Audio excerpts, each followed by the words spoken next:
Hey guys, welcome back. So today we're going to be moving on in our series, and we're going to be talking about the first Ingmar Bergman film I saw, and what I believe to be one of his most accessible movies, and that is, of course, the 1957 existential classic Wild Strawberries, which is number 139 in the collection. So Wild Strawberries is a Swedish film being directed by Ingmar Bergman. And it's one of those movies that I don't remember exactly when I got it. I know it was an early Criterion I got because I was in high school when I watched it. Um, and it was a film that I feel like had a pretty decent impact on me. It was a movie that I don't know if I fully understood it at the time, but growing up with it and thinking about it and really mulling it over, I think it has made me more aware of film, and then rewatching it this time, a lot of what I've taken from thinking about it and just from studying film more, I had a whole new appreciation for it, and spoiler, I loved it even more than I already did. So to go over the plot of Wild Strawberries, it follows this professor who is getting old in age. I believe he's in his 70s or 80s, and he is about to receive this honorary award, which is like the highest award you can get in Sweden, I believe, or like it's almost like a badge of honor. It's just this high honor he's receiving, and so he's going to go take a trip to the city to receive it. But rather than taking the plane or the train, he's decided to take a car ride. His daughter-in-law, the wife of his son, decides to join him on the car ride. And from there, it's sort of a road trip movie where they meet up with various people in various situations. So, like, they meet up with this group of young people who, like, it's two guys and a girl, and both have this sort of bizarre love triangle. There's this couple that they crash, they, like, have a car accident with, and sort of this bickering old couple or middle-aged couple. All the while, the professor is having these dreams, these nightmares that are very vivid and are very that really scare him.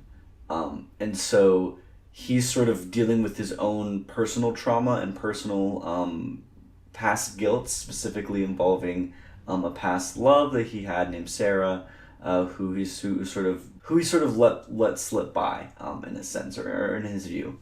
Um, yeah, the movie is just sort of this journey through these themes and ideas of like guilt and how generations affect each other, and life and death and your impact on the world, and all these big ideas, which is sort of Ingmar Bergman's specialty.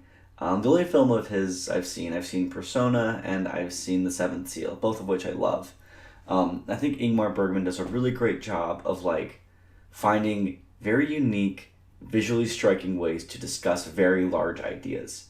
And that can be seen from one of the opening scenes of Wild Strawberries, which is the first dream or the first nightmare, which is very creepy and like disturbing and unsettling.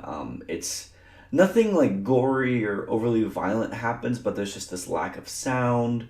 There's like a clock with no hands but eyes attached to it, and it's just very bizarre and kind of a very engaging opening scene.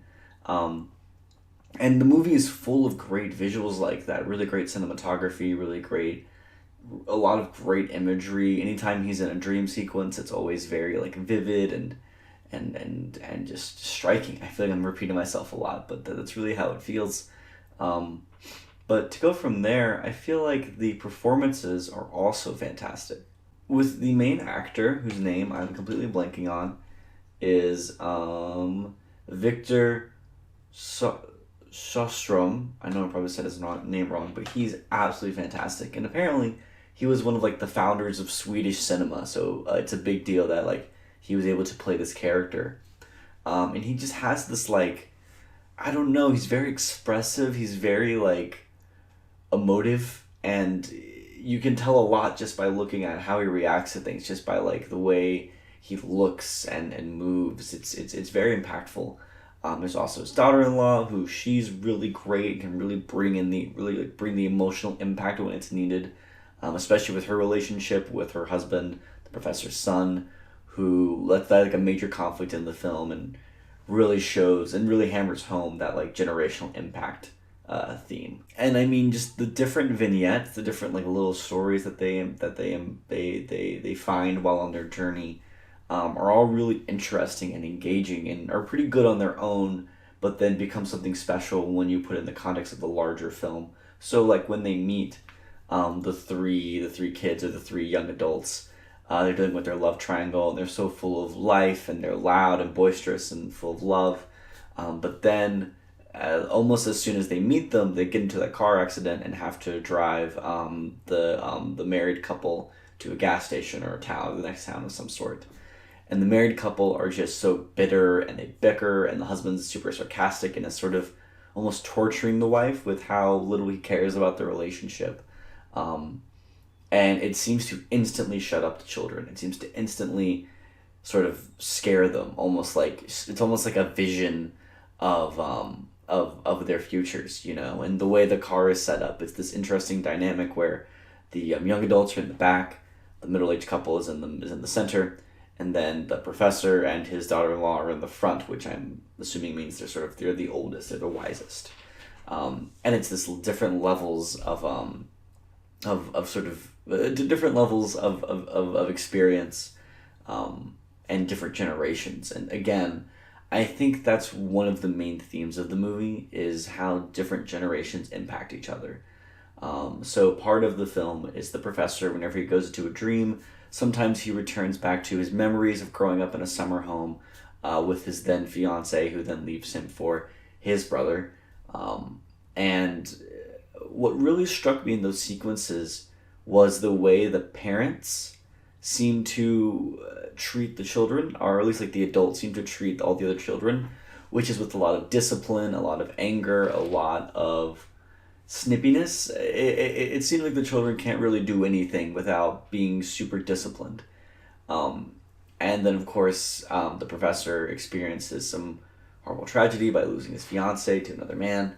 And I feel like that is what causes him to grow up and be this sort of very sheltered, distant, antisocial person. And he doesn't seem to see anything wrong with it until he is confronted with his past and confronted with how his past has affected him and therefore affected his family and his son, where he pushed his wife away and she was very distant from him, to the point where she cheated on him and clearly seemed to didn't care about him and the way he lived like just by going through the motions.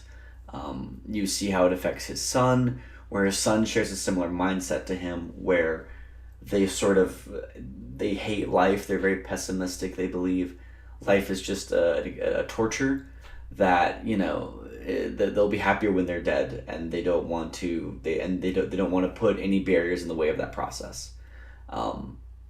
It's just like it's just fascinating to see all these different things come together, all these different themes and ideas about life, and it really makes you think and consider your own impact on people and how your own traumas and deeply buried issues, how they come out and what you can do to better yourself.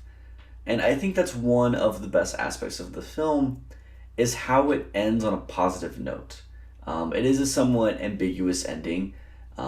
Spoilers, but he does eventually make it to the city. He gets his award. While getting the award, all he can think about is the trip, is his impact, is reflecting on all of these dreams and little vignettes he's experienced. And he, in the final moment, kind of has a moment with everybody to sort of reconcile, to apologize, to sort of begin anew. And so then by the end, once he has sort of apologized and starting to make better with all of his situations, he has one final dream where he meets his parents, at the summer home, and it's the first very positive dream he's had. It's the first very happy moment he seems to have had in the film.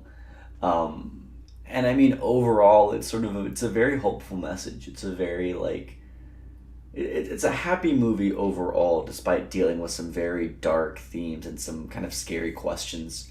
I mean, overall, it's a beautiful movie. It's just simply fantastic. The discussions it brings up, the themes it deals with are great on their own, but the way it's presented in the films, the performances, the beautiful black and white cinematography, It's a gorgeous movie and a very beautiful movie, and I highly recommend it, especially for anyone new to Ingmar Bergman. I feel like it's a pretty great entry point. The movie's barely an hour and a half, so even if you don't like it, it's gonna fly right on by. Um, but this release from Criterion is also really good. You get a lot of really good special features. So you're getting an audio commentary from film scholar Peter Cowie, which I haven't listened to, but it's probably very good. Um, it's a really great, almost hour and a half long documentary about Ingmar Bergman. And then there is behind the scenes footage of the film shot by Bergman, and actually an introduction to the film by Bergman himself, where he starts to give a little bit of insight into like his thought process in making the movie and certain aspects of it, and just how personal it is to him, as every movie of his is. And then there's also the booklet, which is written by Mark Fanu, I'm probably going to say that wrong, which is a really great sort of dissection of the movie while also looking at Ingmar Bergman's life and sort of understanding how Ingmar Bergman's philosophies and his own issues affected this movie. And overall, it's a really interesting read, and I mean, it's a really great addition to add some context to this simply fantastic movie that is highly recommended from me. But yeah, thank you all so much for watching. Have you seen Wild Strawberries? Do you like it? Do you not like it? Let me know in the comments. If you like this video, please like it. Please share it. If you want to see more stuff like this, please subscribe. I'll be uploading these Criterion reviews every Tuesday and Thursday, along with some other larger projects coming along down the pipeline. But either way, hope you all have a great day. Bye-bye.